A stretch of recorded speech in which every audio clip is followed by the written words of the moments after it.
नमस्कार।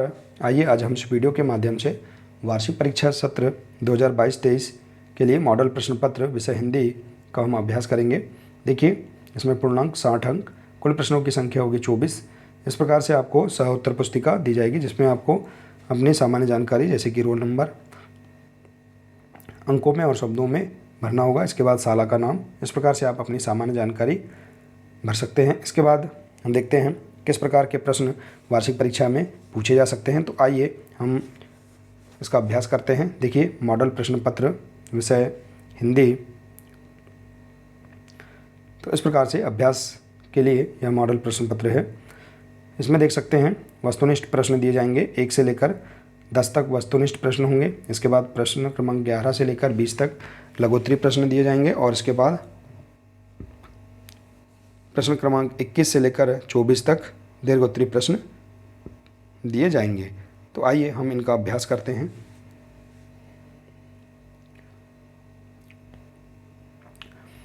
देखिए, पहला प्रश्न है प्रशंसा शब्द का विलोम शब्द लिखिए।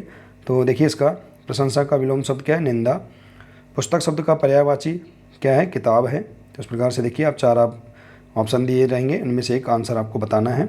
इसके बाद है कोयल का महत्व क्यों है? कोयल का महत्व मीठी वाणी से है।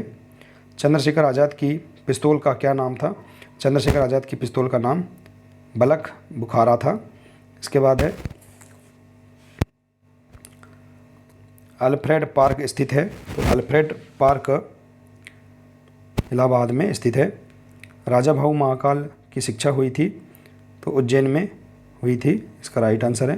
इसके बाद है धर्म में इक जोड़ने पर शब्द बनता है धार्मिक। विंध्याचल स्थित है, विंध्याचल उत्तर प्रदेश में स्थित है। शिवाजी को युद्ध कला की शिक्षा किसने दी थी? कर्णदेव ने दी थी। दांत खट्टे करने का अर्थ है हराना या परास्त करना, दांत खट्टे करने का अर्थ है। तो इस प्रकार से आप यहाँ वस्तुनिष्ठ प्रश्नों का अभ्यास कर सकते हैं। इसके बाद देखिए लघुत्तरी प्रश्न हैं, प्रश्न क्रमांक 11 से लेकर 20 तक लघुत्तरी प्रश्न। तो आइए इनका अभ्यास करते हैं। जैसे कि प्रश्न है कौवे और कोयल की बोली में क्या अंतर है? तो आप बता सकते हैं कौवे की बोली क्या होती है और कोयल की बोली क्या होती है, इसमें अंतर आप बता सकते हैं। इसके बाद है सुरबाला के गहने किससे गूंथे जा रहे हैं?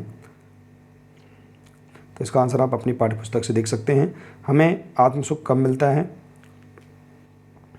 तो हम इसका आंसर लिख सकते हैं अपनी पाठ्यपुस्तक से। अगला प्रश्न है यदि सूरज नहीं होता तो क्या होता? तो हम इसका आंसर बता सकते हैं कि यदि सूरज नहीं होता तो पृथ्वी पर अंधकार छा जाता और हमारा जीवन संभव नहीं हो पाता। इस प्रकार से हम अपने अनुसार इसका आंसर लिख सकते हैं। निम्नलिखित शब्दों में से विशेषण शब्द छांटकर लिखिए। तो देखिए, यहाँ पर विशेषण शब्द अर्थात जिनकी विशेषता बताई गई हो ऐसे शब्द आपको छांटकर लिखना है। तो देखिए, इसके बाद देखिए अगला प्रश्न है हमें अपने बड़े बुजुर्गों की सेवा क्यों करनी चाहिए? तो आप इसका आंसर लिख सकते हैं कि हमें अपने बड़े बुजुर्गों की सेवा इसलिए करना चाहिए क्योंकि बुजुर्ग हमें मार्गदर्शन देते हैं, हमें अच्छे बुरे में मदद करते हैं। इस प्रकार से आप अपने अनुसार इसका आंसर लिख सकते हैं।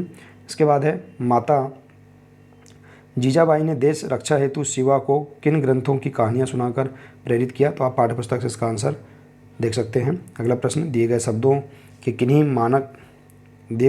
हिंदी मानक रूप लिखिए। बिरछा और फातर, इनका हिंदी मानक रूप आप देख सकते हैं अपनी पाठ्यपुस्तक से। अगला प्रश्न है सेना के कोई 3 कार्यों के नाम लिखिए। सेना के 3 कार्य लिख सकते हैं आप। इसके बाद है दर्शनीय एवं भव्य शब्दों के अर्थ लिखिए। तो दर्शनीय और भव्य शब्दों के अर्थ आप लिखकर इन्हें स्पष्ट कर सकते हैं। इसके बाद देखिए अगला दीर्घोत्तरी प्रश्न है, 5-5 अंक के दिए जाएंगे 4 प्रश्न। देखिए, प्रश्न क्रमांक 21 से लेकर 24 तक दीर्घोत्तरी प्रश्न दिए जाएंगे। तो देखिए, विद्यालय के बच्चों द्वारा उज्जैनी में किन किन मंदिरों के दर्शन किए गए? उन मंदिरों का वर्णन अपने शब्दों में कीजिए।